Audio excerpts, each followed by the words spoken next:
Halo teman-teman, Assalamualaikum warahmatullahi wabarakatuh. Terima kasih telah klik video ini dan jangan lupa dukung channel ini dengan cara menekan tombol subscribe dan lonceng notifikasinya agar eh, channel ini terus semakin berkembang dan lebih baik lagi dalam eh, membuat konten-konten ke depannya ya teman-teman.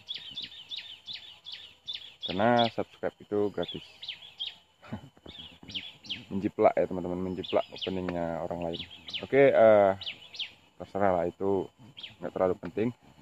Jadi sekarang saya lagi berada di kebun sawit lagi teman-teman, masih tentang sawit. Dan kali ini saya mau mengulangi lagi tentang bibit cabutan yang saya tanam di lahan saya ini. Ada sekitar 100 batang bibit cabutan yang saya tanam di sini, dan dalam 100 batang ini sudah banyak yang mulai berbuah, dan teman-teman bisa lihat di sini seperti ini teman-teman, sudah berbuah dan sudah besar ya teman-teman. Ini hanya termasuk buah kedua ya teman-teman. Jadi yang di bawah ini waktu kastrasi atau bunga yang busuk itu teman-teman, kemudian di sini buah yang sudah dipanen, dan ini buah keduanya sudah sebesar-besar ini ya teman-teman. Sudah, ya kalau dari kepalanya orang dewasa ini sudah besar, lebih besar ya teman-teman. Mungkin sekitar rata-rata berat 4 sampai 5 kiloan ya teman-teman. Jadi di sini saya mau menjelaskan tentang bibit cabutan ini. Ternyata memang banyak orang yang bilang kalau jangan menanam bibit cabutan, nanti tidak berbuah. Tapi di sini saya melihatnya berbuah dan bahkan sudah panen ya teman-teman. Nah, ini bibit cabutan yang saya tanam di lahan saya ini, dan hanya berbuah pasir, baru berbuah pasir ya teman-teman, sudah seperti ini. Jadi menurut saya teman-teman, bibit cabutan ini ya bagus, ya lumayan bagus untuk tanaman atau dalam membudidayakan tanaman kelapa sawit seperti ini ya teman-teman. Jadi bibit cabutan nggak ada salahnya kita tanam, dan logikanya seperti ini ya teman-teman. Misalnya kita memiliki pohon kelapa ya, kelapa biasa seperti itu, yang untuk yang digunakan mungkin untuk masakan atau untuk minyak kelapa seperti itu ya teman-teman. Itu pohon kelapa kalau berbuah sudah besar seperti itu, kemudian berbuah dan buahnya itu jatuh, kemudian buahnya itu sudah mulai bersiung lagi dan bisa dijadikan bibit tanaman kelapa yang baru, itu kita tanam dengan bibit buah seperti itu juga nantinya akan berbuah, dan bahkan ya dari zaman kakek nenek kita dari dulu-dulunya seperti itu dalam pembibitan kelapa, dan ternyata sampai sekarang juga kita masih makan kelapa dan kelapanya masih berbuah, dan buahnya juga nggak kalah bagus ya teman-teman. Jadi ya mungkin saya salah dengan eh,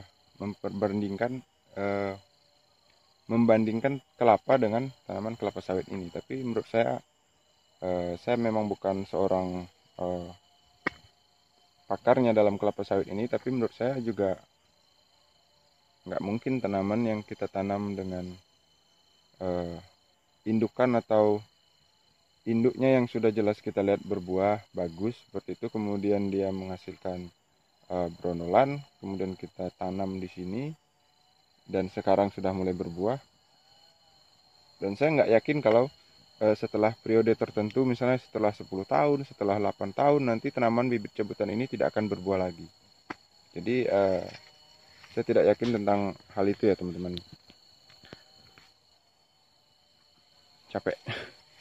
Jadi untuk teman-teman yang juga menanam bibit cabutan mungkin di lahan teman-teman, ya tidak usah ragu dan tidak usah was-was lah kalau tanaman kelapa sawitnya nanti tidak akan berbuah. Karena di sini saya sudah membuktikan kalau tanaman kelapa sawit itu akan berbuah, dan ternyata di sini memang berbuah. Dan kalau untuk isu-isu yang dibilang oleh mereka-mereka yang mungkin pakarnya dalam tanaman kelapa sawit ini yang bilang kalau menanam bibit cabutan nanti di periode tertentu misalnya 8 tahun, 10 tahun atau 15 tahun dia tidak akan berbuah lagi. Walaupun dilakukan perawatan dengan baik, walaupun kita lakukan perawatan pemupukan yang rutin, mungkin yang teratur dengan berbagai jenis pupuk seperti itu ya, dia akan tetap tidak berbuah. Kalau menurut saya itu nihil ya teman-teman. Sama seperti penjelasan kelapa tadi. Nggak mungkin kelapa itu yang dari indukan yang pertama berbuah bagus, kemudian dari indukan ini kita ambil bibitnya, kemudian kita tanam, dan bibit ini akan memiliki periode tertentu dalam masa produktivitasnya. Misalnya ini hanya 8 tahun, hanya 10 tahun, 15 tahun, dan saya nggak percaya dengan hal itu ya teman-teman.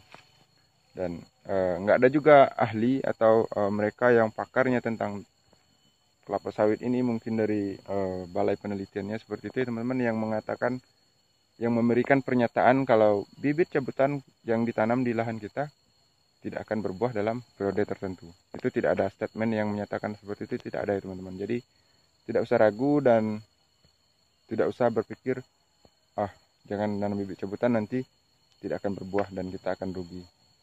Nggak perlu itu ya teman-teman.